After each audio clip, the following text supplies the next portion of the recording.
ఇక ఆ పేరు చెప్తేనే వైబ్రేషన్స్ మారిపోతున్నాయి.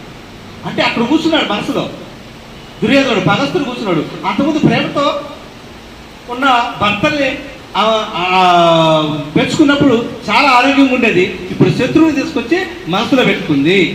మనసులో పెట్టుకున్నాక మరి తిన్న ఆహారం, మరి ఆమె 10 ముద్దలు తిందనుకోండి, మరి ఆయనకు ఒక 7 ముద్దలు పెట్టాలి. లేకపోతే వాడు లోపల బతకలేడు కదా. ఎనర్జీ కావాలి, వాడు గుర్తు తెచ్చుకోవాలి, ప్రతిసారి మర్చిపోకుండా ఉండాలంటే శక్తి కావాలి కదా. అందుకని ఆ తిన్న ఆహారంలో 30 వంతు వాడికి, శత్రువుకి 30 వంతు ఏమిటి. మరి ఏమో స్నానం చేస్తే మరి లోపల నుండి కూడా స్నానం చేయాలి. అంటే వాడు తలుచుకుంటూ స్నానం చేస్తుంది అంతే. వాడు చంపాలి ఆరోగ్యం చేసుకునే ఇంకొకటి కనీన వాడు చంపాలి అన్న ఒక కసి తను కోల్పోతుంది, శక్తిని కోల్పోతుంది రోజు రోజుకి. ఇదే కోరుతుంది. అప్పుడు కృష్ణుడు గమనించి అప్పుడు చెప్తాడు, మనం చెప్పుకున్నదే, నువ్వు శరీరం కాదు, ఈ శరీరం నువ్వు ఒక రోజు పడేస్తావు, ఆయన కూడా పడేస్తాడు. కానీ నువ్వు అతని గురించి ఏదైతే ఒక అనుభవాన్ని నువ్వు తీసుకుందామని వచ్చావో ఆ అనుభవాన్ని బదులు నువ్వు అతనే నీ లోపల పెట్టుకున్నావు. నువ్వు మరి అతన్ని చంపుతావో లేదో తెలియదు, కానీ నిన్ను మటుకు కర్ణాటక అతను చంపేస్తాడు. నీ లోపలే ఉన్నాడు. వాడిని నువ్వే బతికిస్తున్నావు, నీ శక్తిని ఇచ్చి నువ్వు బతికిస్తున్నావు, కానీ నిన్ను వాడు చంపేస్తాడు అనగానే నీకు అర్థమైపోయింది. అవును కదా, ఈ చిన్న విషయానికి నేను ఆత్మస్వరూపునై దైవాన్ని అయితే మరి ఒక క్యారెక్టర్ నన్ను ఎందుకు డిస్టర్బ్ చేస్తుంది? నేను ఎంత హాయిగా ఉన్నాను. నేను వరకు భర్తతో చక్కగా అడవిలో వనమూలికలతో ఎంతో సంతోషంతో ఒక దేవత కీర్తి నేను పొందుతున్నటువంటి ఈ సందర్భంలో ఒక చిన్న దాన్ని నేను మనసులో పెట్టుకోవడం వల్ల నా జీవితం చిన్నగన్నమైందని చెప్పి ఆవిడ అర్థం చేసుకుంది. మరి ఏం చేద్దామనైనా కూర్చొని మరి ఎలా వచ్చాడో అలా బయటకు పంపించి అని చెప్పాడు. హాయిగా ధ్యానం కూర్చోబెట్టాడు. చక్కగా కూర్చుంది. తెలిసి తెలియక చేసినటువంటి పొరపాటుగా నేను శత్రువుగా భావించినటువంటి ఆ దుర్యోధనుడి ఆత్మ యొక్క పూర్ణాత్మని, ఆ ఆత్మని నేను అజ్ఞానంగా పొరపాటుగా బాధ పెట్టి ఉంటే నన్ను క్షమించండి అని తన మనసులో నుంచి అనుకున్నాను. క్షమాపణ కోరుకోగానే అక్కడ ఉన్నటువంటి నెగిటివ్ వైబ్రేషన్ అంతా పాజిటివ్ మారిపోయింది. తర్వాత శక్తిని ఏమని వాడుకుంటున్నారు. చూడండి, అర్థమైందా? అంటే మన లోపల ఎవరిని మనం పెంచి పోషిస్తున్నాం అనేది చాలా ముఖ్యం. మనకి ఇష్టమైన వాళ్ళు తక్కువ మంది ఉంటారు, మనకి కష్టం కలిగించే వాళ్ళు నిరంతరం మనం పెంచి పోషిస్తాం. అవసరం లేదు కదా.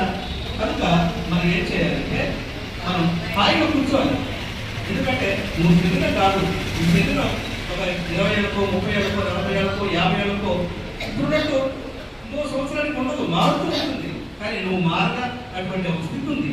ఆ స్థితిలోకి వెళ్ళి ఈ పరిస్థితులన్నీ నువ్వు అర్థం చేసుకున్నప్పుడు నీ శక్తి, నీ అత్యంత శక్తులు నీకు అమల్లోకి వస్తాయి. అప్పుడు నువ్వు దేవత కావచ్చు, దేవుడు కావచ్చు, నువ్వు ఇంకా అనేక లోకాల ప్రయాణం చాలా ఉంది కథ. అందుకనే నీకు మొదటి శరీరం గురించే తెలియదు. మొదటి శరీరం తెలియదు కాబట్టి నువ్వు కుంభకర్ణుడు అయినావు.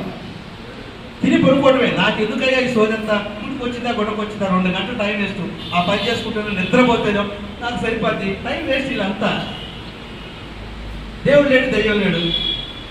తమో గుణం రావణాసురుడు యొక్క ఆ స్థితి కలిగి ఉంటుంది. మూలాధార చక్రంలో ఆ స్థితిలో ఉన్నవాడికి, రజగుణంలో ఉన్న వాళ్ళకి చక్కగా దుర్యోధనుడు పాత్ర వస్తుంది. నాకే కావాలని అవమానం తట్టుకోలేదు.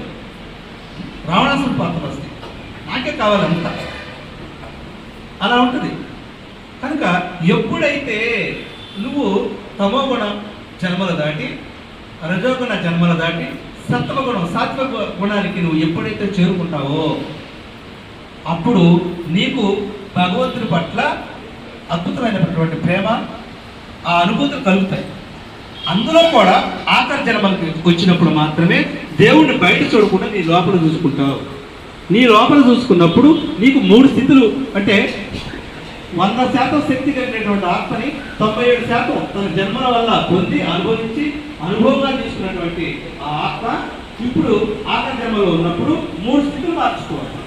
3 స్థితులు మార్చుకున్నప్పుడు 100కి 100% నేను ఆత్మని అని శరీరం ఉన్నప్పుడే గ్రహించినప్పుడు అదే ముక్తి. ఇప్పుడు మీరంతా 97% ఉన్నారు. ఇక మీరు తెలుసుకోవాల్సిన 3. ఏంటా 3? నేను శరీరాన్ని కాదు, మనసుని కాదు, బుద్ధిని కాదు, ఆత్మని. సరే, నా శరీరం గురించి నేను తెలుసుకోవాలి. నా శరీరంకున్న శక్తిని నేను పాజిటివ్గా మార్చుకోవాలి. అంటే నా విశ్వకళ్యాణం ఆత్మ కోసం, అనుభవం కోసం ఈ శరీరాన్ని పనిచేయాలి అని ఎరుగుతాం. తర్వాత ఇంకొక శక్తి ఏంటి? ప్రాణమయ శరీరం. దాంట్లో ఉన్న శక్తుల్ని నేను ఆత్మగా ఇక్కడ మనల్ని అనుభవించడానికి దాన్ని ఎంత పద్ధతిలో వాడుకోవాలి అని ఎరుగుతో ఆ ప్రాణమయ శరీరంలో ఉన్నటువంటి ఆ శక్తిని తన అనుభవంగా దైవంగా మారడం కోసం వాడుకుంటాడు.